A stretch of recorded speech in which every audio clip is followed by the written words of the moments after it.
رسول اللہ صلی اللہ علیہ وسلم نے فرمایا جمعہ کے دن اور جمعے کی رات کو کثرت سے مجھ پر درود پڑا کرو، بس جو آدمی مجھ پر ایک دفعہ درود بھیجے گا اللہ اس پر 10 رحمتیں نازل کرے گا۔ اللہم صلی علی محمد۔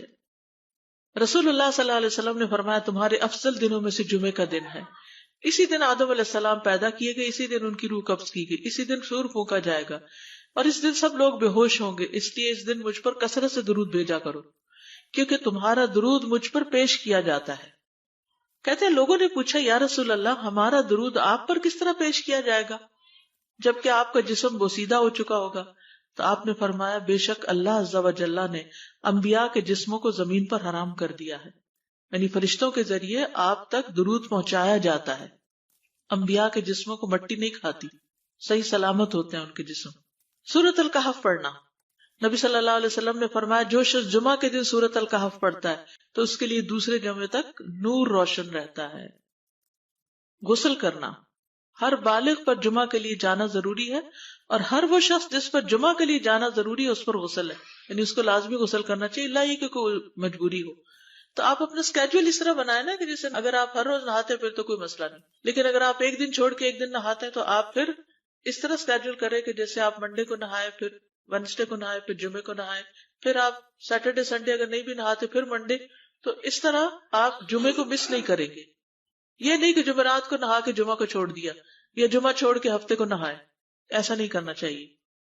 علماء نے غسل کے حکم کے بارے میں اختلاف کیا، بعض تو کہتے ہیں یہ واجب ہے یعنی فرض کے درجے میں ہے، اور جمہور علماء یہ کہتے ہیں کہ مستحب ہے، پسندیدہ ہے، افضل عمل ہے۔ حدیث میں آتا ہے جس نے جمعے کے دن وضو کیا اس نے اچھا کیا اور جس نے غسل کیا تو یہ افضل ہے۔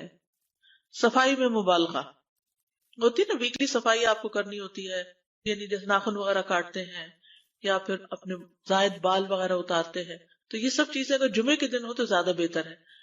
نبی صلی اللہ علیہ وسلم نے فرمایا جو شخص جمعے کے دن اچھی طرح غسل کرے، اچھی طرح سنوار کر وضو کرے، اپنے بہترین لباس میں سے پہنے، یعنی جمعے کے دن باقی دنوں کی نسبت اچھا لباس پہنے، اللہ نے اس کی قسمت میں گھر والوں کی جو خوشبو لکھی ہو وہ لگا لے، یعنی گھر میں جو بھی خوشبو ہے، پھر جمعہ پڑھنے آئے تو لغو کام نہ کرے، 2 آدمیوں کے درمیان جدائی نہ کرے، یعنی 2 لوگ بیٹھے ان کے بیچ میں گھس کے بیٹھ جائے۔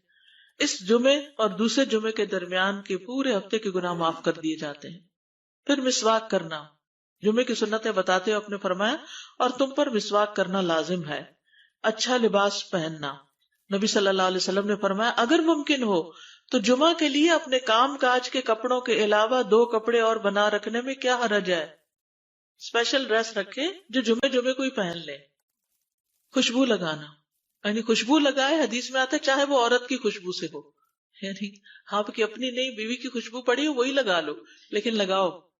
تیل لگانا، جو شخص جمعہ کے دن غسل کرے اور جس قدر ممکن ہو پاکیزگی حاصل کرے اور اپنے تیل میں سے تیل لگائے یا اپنے گھر کی خوشبو میں سے خوشبو لگائے، پھر نکلے کہ 2 آدمیوں کے درمیان تفریق نہ کرے، جتنی مقدرہ نماز پڑھ لے اور جب امام بات کرے تو خاموش رہے، اس جمعے سے لے کر دوسرے جمعے تک اس کے گناہ بخش دیے جاتے ہیں۔ جمعہ کا وقت، سورج ڈھلتے ہی جمعہ پڑھنا، سورج ڈھلتے ہی جمعہ پڑھنا، اول وقت جمعہ پڑھنا، بہت لیٹ نہیں کرنا چاہیے۔ ایاس بن سلمہ بن عقبہ اپنے والد سے روایت کرتے ہیں، انہوں نے کہا کہ ہم رسول اللہ صلی اللہ علیہ وسلم کے ساتھ جمعے کی نماز پڑھ کر واپس لوٹتے تھے تو دیواروں کا سایہ اتنا نہیں ہوتا تھا کہ ان سے اپنے آپ کو سایہ مہیا کیا جا سکے، یعنی ابھی سورج بہت تھوڑا ڈھلا ہوتا تھا۔ ہاں گرمی کی شدت میں تاخیر کی اجازت ہے۔ مسجد میں داخلہ، مسجد کی طرف جلدی نکلنا، تحیت المسجد ادا کرنا۔ عمر بن دینار کہتے ہیں انہوں نے جابر رضی اللہ عنہ کو کہتے ہوئے سنا کہ ایک شخص جمعہ کے دن مسجد میں داخل ہوا اس حال میں کہ نبی صلی اللہ علیہ وسلم خطبہ دے رہے تھے، تو آپ نے فرمایا کیا تم نے نماز پڑھی؟ اس نے کہا نہیں، تو آپ نے فرمایا کھڑے ہو 2 رکعتیں پڑھو۔ اب یہ بڑا اہم مسئلہ ہے، مسجد میں داخل ہو چاہے خطبہ ہو رہا ہو 2 رکعت پڑھے بغیر نہ بیٹھو، ٹھیک ہے؟ اور یہ کیا ہے؟ دراصل تحیت المسجد، یہ جمعے کی سنتیں نہیں ہیں، یہ کیا ہے؟ تحیت المسجد ہے، اور مختصر پڑھی جائیں، یعنی امام جب خطبہ دے رہا ہو تو چاہیے کہ 2 رکعتیں پڑھے اور دونوں میں اختصار کرے۔ نماز سے قبل حلقہ بنانے کی ممانعت، مثلا آپ جلدی چلے گئے تو یہ نہیں کہ ایک گروپ بنا کے آپس میں گپ شپ شروع کر دیں، نہیں، سیدھے ہی لائنوں میں بیٹھیے۔ انتظار کا وقت کیسے گزاریں گے؟ نفل پڑھ کے بیٹھ گئے، ذکر اذکار کریں، قبلے کی طرف رخ کر کے لائنوں میں بیٹھیں، حلقہ نہیں بنائیں، بیٹھ کے خرید و فروخت نہیں کریں، تاخیر سے آنے پہ گردنیں پھلانگ کے نہ آگے جائیں۔ رسول اللہ صلی اللہ علیہ وسلم نے فرمایا ٹیک لگا کے مت کھاؤ، یہ عام ایک ادب بتایا، یعنی اس طرح ٹیک لگا کے نہیں کھاؤ، کھانے کے وقت سیدھے ہو جاؤ۔ چھنے ہوئے آٹے کی روٹی نہ کھاؤ، میدا۔ مسجد میں کوئی جگہ مقرر نہ کرو کہ یہ میری جگہ ہے، آپ کیوں آج یہاں کھڑی ہو گئی، کہ تم اسی میں ہی نماز پڑھو۔ کچھ لوگ ہوتے ہیں نا آ کے مخصوص جگہ ہی پڑھتے ہیں، اگر کوئی اور وہاں ڈسٹرب ہو جاتے ہیں۔ اور جمعہ کے دن لوگوں کی گردنیں نہ پھلانگو، ورنہ اللہ تمہیں قیامت کے دن لوگوں کے لیے پل بنا دے گا۔ کیونکہ بہت اذیت کی بات ہے نا، آپ بیٹھے ہیں لوگ باقاعدہ بازو کے کندھوں پہ ہاتھ رکھ کے اس کو تنگ کر اس کو تنگ کر، تو یہ نہیں کرنا چاہیے۔ اگر آپ کو اٹھنا بھی پڑ گیا بیچ میں تو واپسی پہ پیچھے کھڑے ہو جائیے، اگلی لائن مل جائے گی۔ جی یہ تو بہت ضروری بات آپ نے کی کہ جب لوگ مسجد آئے تو پہلی صف میں بیٹھے، یہ نہیں پہلی چھوڑ کے آخری میں بیٹھ جائیں اور پھر لوگ ان کی گردنیں پلانگتے رہیں، دوسروں کے لیے فتنہ بننا۔ جابر بن عبداللہ رضی اللہ عنہ سے روایت ہے کہ جمعے کے دن رسول اللہ صلی اللہ علیہ وسلم خطبہ ارشاد فرما رہے تھے کہ ایک آدمی مسجد میں داخل ہوا، وہ قریب آ کر بیٹھنے کے لیے لوگوں کے اوپر سے گزرنے لگا۔ رسول اللہ صلی اللہ علیہ وسلم نے فرمایا بیٹھ جاؤ، تحقیق تم نے لوگوں کو تکلیف پہنچائی اور دیر سے آئے۔ یہ عربی کے الفاظ بڑے خوبصورت ہیں، اجلس فقد آذیت و آنیت، کتنی جامع زبان ہے یہ۔ اجلس فقط آذیت، تو نے اذیت دی، و آنیت، اور دیر سے آئے، ہاں تو اس سے منع کیا گیا۔ کسی کو اس کی جگہ سے نہ اٹھانا۔ جابر رضی اللہ عنہ نبی صلی اللہ علیہ وسلم سے روایت کرتے ہیں، آپ نے فرمایا تم میں سے کوئی شخص جمعہ کے دن اپنے بھائی کو کھڑا نہ کرے کہ پھر دوسری طرف سے آ کر اس کی جگہ پہ خود بیٹھ جائے، بلکہ جو آئے وہ کہے جگہ کشادہ کرو، بھی ہمارے لیے بھی جگہ بناؤ، یہ کہے۔ خطبہ جمعہ اور اس کے آداب۔ خطبہ جمعہ کی اہمیت، جب اذان ہو جائے تو کیا کرے انسان؟ مسجد کی طرف دوڑ پڑے۔ تو مسجد میں جماعت تو نہیں ہو رہی ہوگی، پہلے کیا ہو رہا ہوگا؟ خطبہ ہو رہا ہوگا۔ امام کا خطبے سے پہلے سلام کرنا۔ نبی صلی اللہ علیہ وسلم جب ممبر پر چڑھتے تو حاضرین کو السلام علیکم کہتے۔ امام کا کھڑے ہو کر خطبہ دینا۔ رسول اللہ صلی اللہ علیہ وسلم کھڑے ہو کر خطبہ دیتے، پھر بیٹھ جاتے، پھر کھڑے ہوتے اور کھڑے ہو کر خطبہ دیتے، یعنی بیچ میں تھوڑا سا بیٹھ بھی جاتے تھے۔ جس نے تمہیں یہ خبر دی کہ آپ بیٹھ کر خطبہ دیتے تھے تو تحقیق اس نے جھوٹ بولا۔ بس یقیناً اللہ کی قسم میں نے آپ کے ساتھ 2000 سے زائد نمازیں پڑھی ہیں، یعنی جن میں بہت سے جمعے بھی آئے ہیں، تو ایسا کچھ نہیں۔ امام کا 2 خطبے دینا، یعنی کھڑے تھے پہلے، پھر ذرا بیٹھ گئے، پھر دوسری دفعہ اٹھے تو یہ 2 خطبے ہو گئے۔ مختصر خطبہ دینا۔ آپ کے خطبات چند کلمات ہوا کرتے تھے، بہت لمبی تقریریں نہیں۔ آپ کا خطبہ درمیانہ ہوتا تھا۔ نبی صلی اللہ علیہ وسلم نے فرمایا آدمی کا نماز کو لمبا کرنا اور خطبے کو مختصر کرنا اس کی سمجھداری کی علامت ہے۔ بس نماز لمبی کرو اور خطبہ مختصر کرو، کیونکہ بعض بیان جادو جیسا اثر رکھتے ہیں، یعنی تھوڑا بھی بات کرو گے تو دل میں چلی جائے گی۔ نماز پہ زیادہ توجہ۔ نبی صلی اللہ علیہ وسلم کا خطبے میں سورۃ قاف پڑھنا۔ حارثہ بن نعمان کی بیٹی سے روایت ہے، کہتی ہے کہ میں نے سورۃ قاف رسول اللہ صلی اللہ علیہ وسلم سے سن کر حفظ کر لی۔ آپ ہر جمعے کو خطبے میں پڑھا کرتے تھے۔ سامعین کا امام کی طرف رخ کرنا، یعنی جمعے کے دن یہ نہیں کہ آپ کرسی لگا کے کسی اور طرف منہ کر کے بیٹھ جائیں اور جب جماعت ہو تو پھر صف میں کھڑے، نہیں، آپ صف میں بیٹھے ہو، کس طرف منہ ہو؟ قبلہ رخ ہو، امام سامنے ہی ہوگا نا قبلے کی طرف۔ ایک صحابی کہتے کہ جب آپ ممبر پہ چڑھتے تو ہم اپنے چہروں کے ساتھ آپ کی طرف متوجہ ہوتے، ادھر ادھر نہیں دیکھتے تھے خطبے کے دوران۔ امام کے قریب بیٹھنا۔ اللہ کے نبی صلی اللہ علیہ وسلم نے فرمایا ذکر میں حاضر ہوا کرو، یعنی خطبہ میں، اور امام کے قریب بیٹھا کرو، بے شک آدمی دور ہوتا رہتا ہے حتیٰ کہ وہ جنت میں بھی پیچھے ہی ہوگا اگرچہ وہ اس میں داخل بھی ہو جائے۔ یہ تاخیر کی اتنی مذمت ہے۔ خاموشی سے خطبہ سننا، یعنی بات نہیں کرنی چاہیے، کوئی اہم بات بھی نہیں پوچھنی چاہیے۔ ابن مسعود سے روایت ہے کہ انہوں نے ابی ابن کعب سے قرآن کی کسی آیت کے بارے میں سوال کیا جبکہ اللہ کے نبی خطبہ دے رہے تھے، تو انہوں نے اعراض کیا اور کوئی جواب نہ دیا۔ پھر جب آپ نے نماز پڑھائی تو ابی کہنے لگے تمہارا جمعہ ہی نہیں ہوا۔ تو ابن مسعود نے رسول اللہ صلی اللہ علیہ وسلم سے پوچھا تو آپ نے فرمایا ابی نے سچ کہا، کوئی بات کرنے کی اجازت نہیں، یہ کہنے کی بھی کہ چپ ہو جاؤ یہ بھی اجازت نہیں۔ عبداللہ بن مسعود کہتے کہ جب امام جمعہ کے لیے آ گیا پھر تمہارا اپنے ساتھی سے یہ کہنا کہ خاموش رہو لغویت کے لیے کافی ہے، یہ بھی لغو بات ہے۔ کوئی لغو حرکت نہ کرنا، کنکریوں سے نہ کھیلنا، فون سے نہیں کھیلنا، میسجز چیک نہیں کرنا، انگلیوں میں انگلیاں ڈال کے پٹاخے نہیں بجانا، گوٹ مار کے نہیں بیٹھنا. گوٹ مار کے کیسے بیٹھتے ہیں؟ گھٹنے اوپر کر کے اور یوں ایسے گھٹنوں کے گرد ہاتھ ڈال کے. کئی دفعہ ایسے نظر آتا ہے کہ خطبے میں لوگ اس طرح بیٹھے ہوتے ہیں کیونکہ پتہ نہیں ہے. یعنی آپ چوکڑی مار سکتے ہیں. آپ سب سے افضل پوزیشن تو یہ ہے کہ جیسے نماز کے اتحیات میں ہم بیٹھتے ہیں، لیکن کچھ لوگ اس طرح بیٹھ نہیں سکتے، اس لیے کرسی میں بیٹھ جائیں.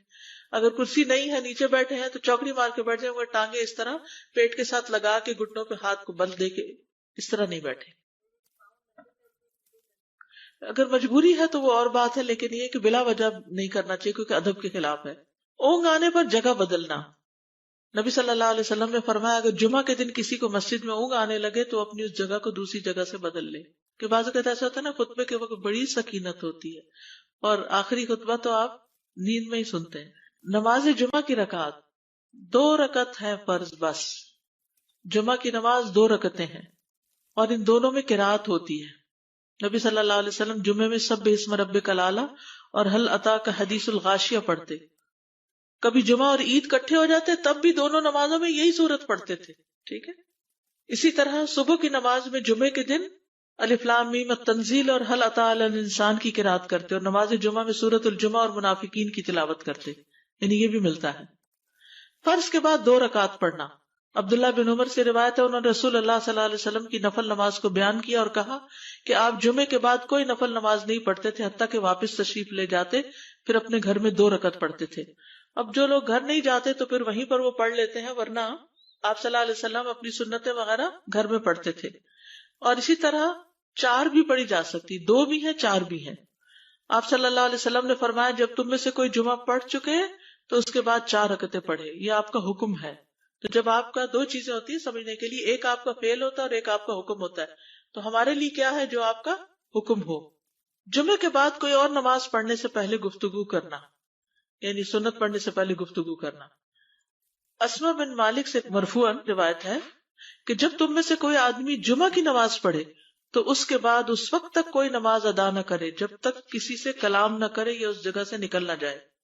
پہلے منع تھا، اب کوئی نہ کوئی بات کر لینی چاہیے. نہیں سمجھ آئی؟ یعنی جمعہ پڑھ لیا آپ نے اور پھر کسی سے آپ سلام دعا کر لیں، اس کے بعد سنت پڑھیں یا نفل جو بھی. ٹھیک ہے.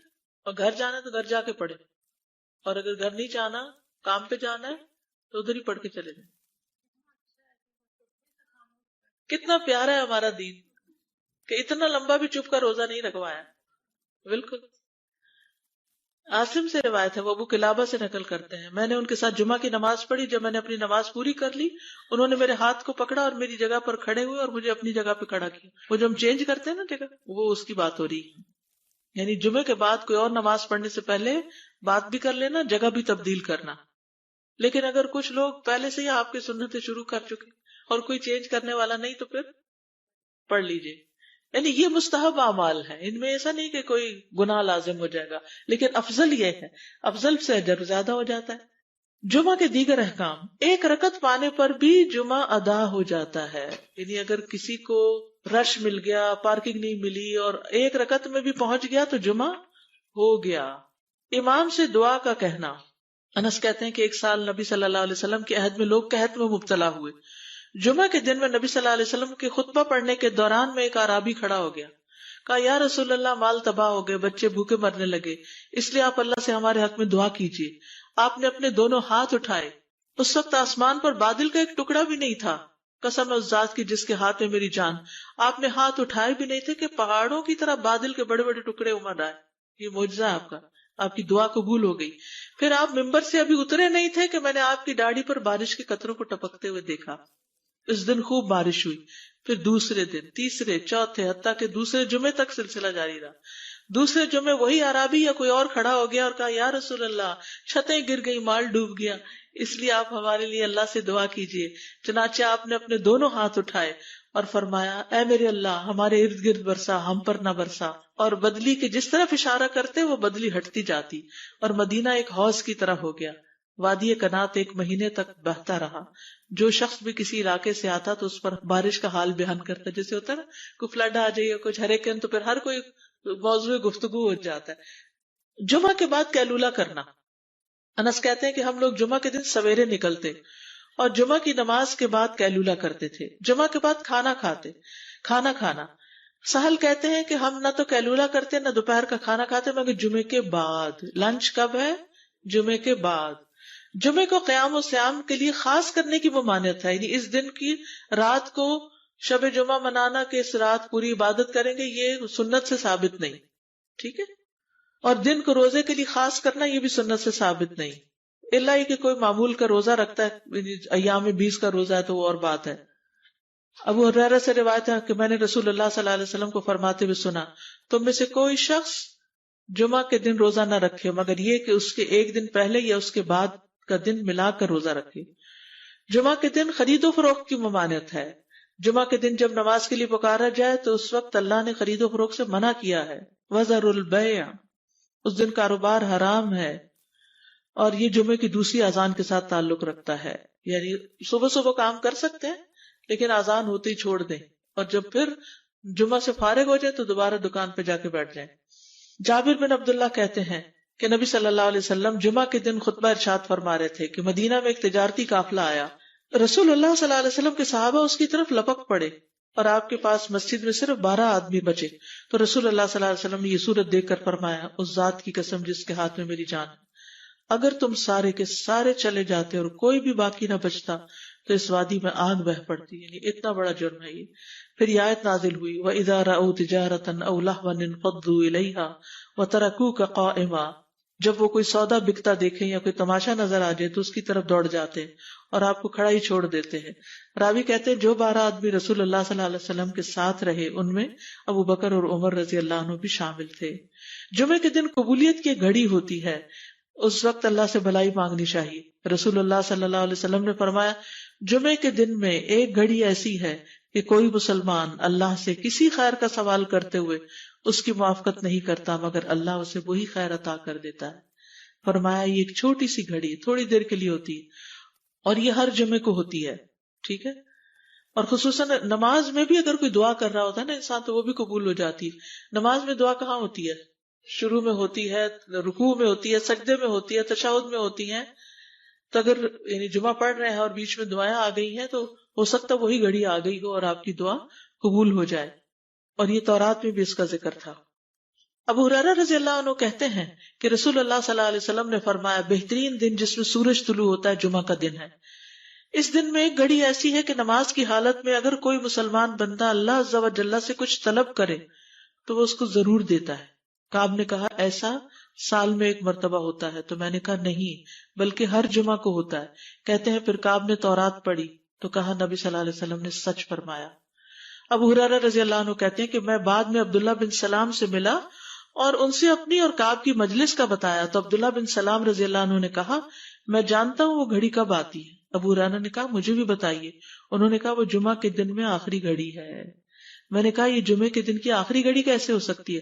حالانکہ رسول اللہ صلی اللہ علیہ وسلم نے فرمایا جو مسلمان بندہ اس کو نماز پڑھتے ہوئے پائے. اس وقت میں کوئی نماز نہیں پڑھی جاتی.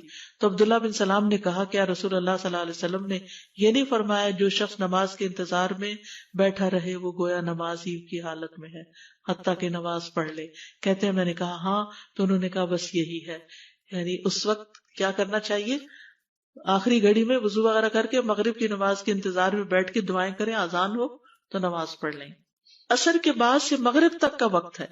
انس بن مالک سے روایت ہے کہ نبی صلی اللہ علیہ وسلم نے فرمایا جمعہ کے دن اس گھڑی کو جس میں دعا کی قبولیت کی امید کی جاتی ہے عصر سے لے کر سورج ڈوبنے تک کے درمیان تلاش کرو اور دن کی آخری گھڑی ہے. تو اللہ سبحانہ وتعالی ہمیں اس دن کی برکتوں سے فائدہ اٹھانے کی توفیق عطا فرمائے.